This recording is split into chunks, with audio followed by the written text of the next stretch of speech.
Calvin Cyr. This is Ugly Bob for Original Gamer, and here with Calvin Cyr, who's an inspiring staff member for the Video Game Room, and he knows a lot about Street Fighter, hosted the How to Play Street Fighter panel, and thoroughly showed me that I really don't know much at all. Calvin, good to meet you. Hey, nice to meet you too. Yeah. So tell me about your history with Portcon. Have you always been heavily involved in the gaming here? No, not exactly. I was here first in 2008 when I heard about it, and I spent a lot of the time in the game room, but because it was my first year, I looked around, did a whole bunch of stuff, but in 2009, because we had a lot more space in the game room, I firmly planted my feet in there and never left. And this year, it's even worse. So I'm staying in the game room almost every waking minute of this convention, and it's been a lot of fun. There's lots of great things going on, no matter what you're a fan of. There's lots of games to choose from, and it's a wonderful time.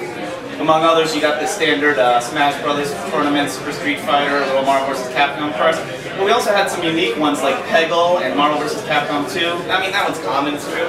But we were also supposed to have ones from Tetris, Power Stone, and the original Marvel vs. Capcom. Unfortunately, the guy didn't end up bringing a system. How do you feel about that? I feel a little disappointed, but it makes up for the fact that we have a lot of new tournaments, and next year, because I know about this stuff, I got the hardware, because I'll be a full staffer next year. I'm going to be bringing everything in that we need, and I'm going to be donating a television, a large television, and hopefully we'll have everything we need. And it's going to be even better next year. I can almost guarantee it, because I'll be staffing. I'll hopefully be able to run every single fighting game tournament, and it's going to be even better. This year was fine. Next year's going to be amazing. Yeah, probably the most interesting thing was what they called the Cereal Box Tournament, where they picked a random game out of a whole bunch, and we got none other than Treasure's magnum opus, Ikaruga, and it was the GameCube version with the hilariously famous quote by AGN where they go, "Our frothing demand for this game increases," or something. Now, I really don't know if that's meant to be praise or just they were high that day. What do you think? I don't know whether to laugh or cry. Yeah, you see it right on the front. I mean, they always say IGN, you can't spell ignorant without IGN, but that's just unique. Yeah.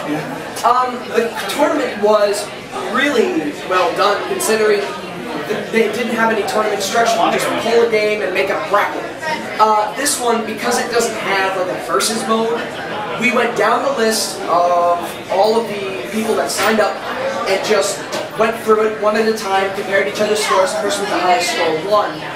And we used, the GameCube version was in the box, but we used my Xbox version because we didn't have to switch anything.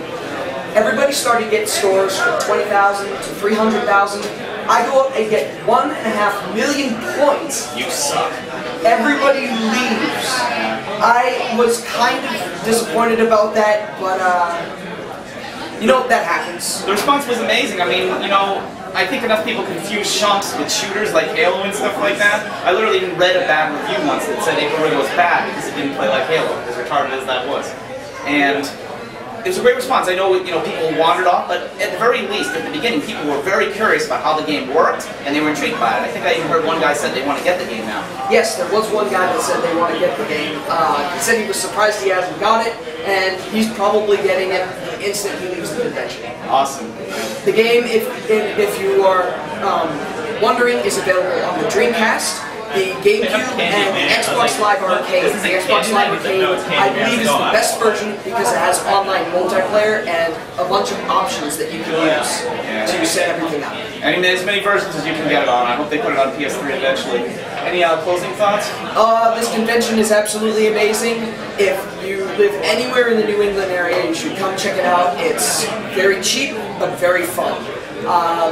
Just be here next year. Check the site at portconmaine.com and check it out. It's a wonderful site. We'll see you in 2011. Thank you. You're very welcome.